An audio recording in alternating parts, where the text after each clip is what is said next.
All right. Holy cow. How did I end up here? But, okay. Anyway, I'll start with a story from second chapter of Acts. It said, when the day of Pentecost came, they were all together in one place. Suddenly a sound of the blowing of a violent wind came from heaven and filled the house where they were sitting. They saw what seemed to be tongues of fire that separated and came to rest on each of them. All of them were filled with the Holy Spirit and began to speak in other tongues as the Spirit enabled them. My experience has been nothing like that. So, nothing. So, some people I'm sure do have that experience. Mine has not been that. It's been quite a day today. I grew up in Wausau. A lot of you know I came from Wausau, middle of the state. Spent a lot of time in the outdoors, just loved the outdoors. Thought that's what I was going to do with my life. And I got lots of advice not to do that. So I listened to him, and I went to school to become a school teacher. And I graduated from UW-Madison in 1991. And then, like a lot of people, when they get done with college, decided that is not for me. I just, nope, that's not going to work. Don't want to do it. So I did some other things for a little while. I worked as a vocational trainer, worked with adults with disabilities for a while. Loved it. Probably the most rewarding thing, besides what I'm doing now, that I've ever done. But didn't pay a lot, which isn't a huge deal to me. But took a promotion. Hated it. Hated it. I'm like, okay, this is not what I'm meant to do. And it just so happened one day, not too long after that, somebody I had worked for, I worked in the dry cleaning business. Sounds weird, but that's what I did when I was going in college. I worked down in a place on Park Street, and they said, we're selling our business. Do you have any interest in buying a business? Now, I'm 21 years old. I have no business buying a business, right? So I said, I would, but I have no money, right? Because I like the concept of owning a business. I was doing some tutoring and things like that. Really trying to have an entrepreneur spirit to me.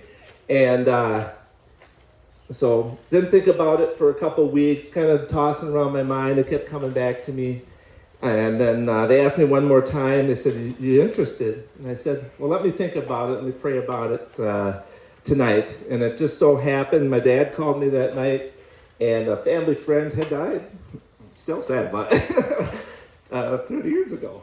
And he gave me the money to buy the business.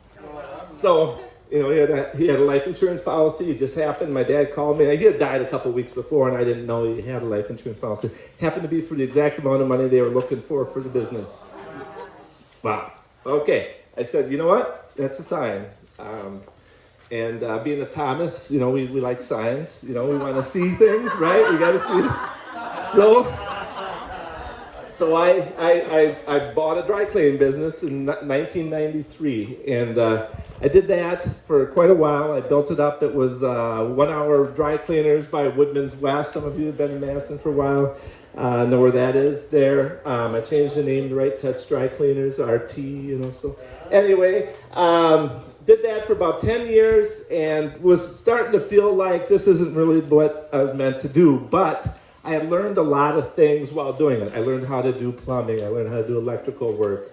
I learned how to do steam fitting. I learned how to do all kinds of things that maybe you ever would have to do, maybe you wouldn't. I don't know, But it wasn't stuff I didn't know how to do before. But I learned how to do all those things, owning the business. And then, again, I was kind of thinking about selling the business, not too much about it. And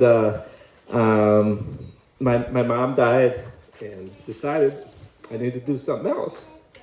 And about a month later, somebody came in my business out of the blue, said, are you interested in selling your business?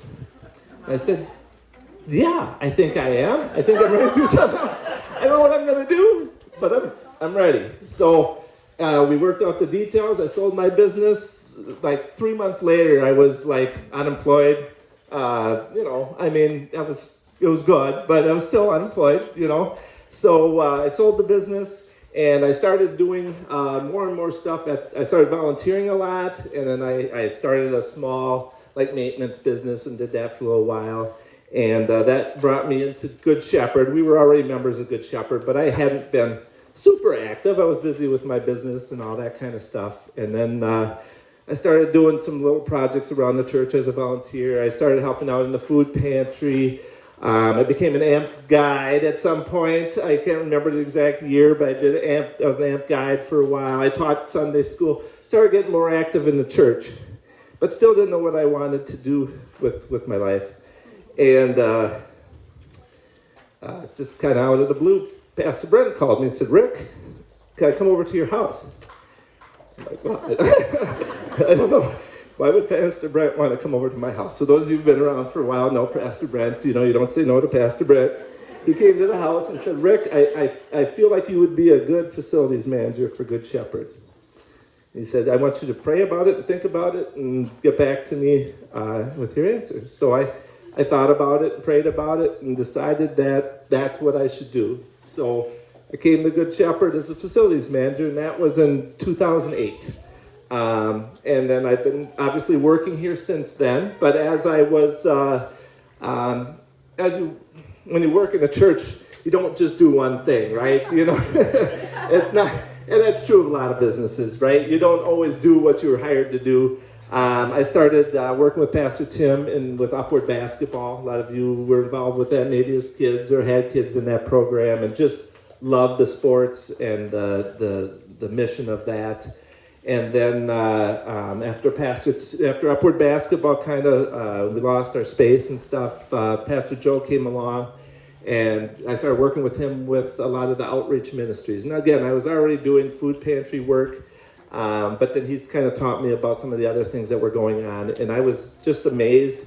He had behind his desk, I don't know if it's still there, he had all the different, I don't know if it was every ministry Good Shepherd had, but it was a lot of ministries, the outreach ministries, and it was amazing. It was a whiteboard just full of just I couldn't believe all the different things that people at Good Shepherd or Good Shepherd itself helped with. And again, we don't necessarily do a lot of the things directly. We support other people in their ministry and in their calling. So when Pastor Joe had a stroke, and after that, they asked me to help out with outreach ministries, including the Holy Cow. And so it seemed like a sign that I should do that. And so I've been doing a lot of that work and just loving that. I'm still doing facilities work, and I also enjoy that.